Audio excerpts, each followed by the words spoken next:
তারাবির নামাজে যাবেন, 8 রাকাতের পিছনে না পড়ে 20 রাকাত নামাজই পড়বেন। 20 রাকাতই নবী করিম সাল্লাল্লাহু আলাইহি ওয়াসাল্লাম পড়েছেন, সাহাবায়ে কেরাম পড়েছেন, ওমর রাদিয়াল্লাহু তাআলা আনহু এই সুন্নতকে বাধ্যতামূলক করে দিয়েছেন।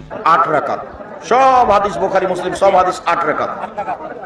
যদি কেউ 8 রাকাত তারাবি পড়ে, 20 রাকাত পড়ে, কোনটাই সমস্যা নাই। 20 রাকাত তারাবি ওমর ফারুক রাদিয়াল্লাহু তাআলা আনহু থেকে বিশুদ্ধভাবে প্রমাণিত হয়েছে।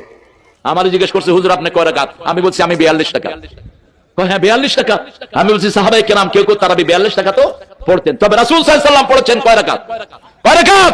এই 8 টাকা তোমার উপর ফরজ ছিল। 20 রাকাতের হাদিস জাল, সারা দুনিয়া পড়ছে, যে সারা পৃথিবীর মানুষ পড়ুক, হাদিস জাল, এর সাথে কোনো আপোষ নেই। ওমর রাদিয়াল্লাহু তাআলা আনহু 20 রাকাতের হাদিস করেননি, 11 রাকাতেরই হাদিস করেছেন, হাদিস সহিহ। আমি তাদের নির্ভেজাল সমালোচনা করবো, এখন গালিও দিব না, কষ্ট দিব না, আমি বোঝার জন্য বলতেছি। আচ্ছা, 8 টাকার তারাবির নামাজ বানাইতেই হবে, উদ্দেশ্যটা কি? আমরা 20 টাকার তারাবি পড়তেছি, 1450 বছর ধরে আসা আল্লাহর দিনের উপরে আছি, কথা ঠিক আছে না ভাই? আচ্ছা, 1450 বছর ধরে আসা আল্লাহর দিনে নাভির নিচে হাত বেঁধে রসুল বেঁধেছেন, আমরা বাদী। 1450 বছর ধরে তো আমরা নামাজ ঠিক করতেছি, তাহলে হঠাৎ করে এসে বুকের উপর বাঁধাইয়া আমার এলাকায়, আমার মহল্লায় মসজিদ আলাদা বানাইয়া,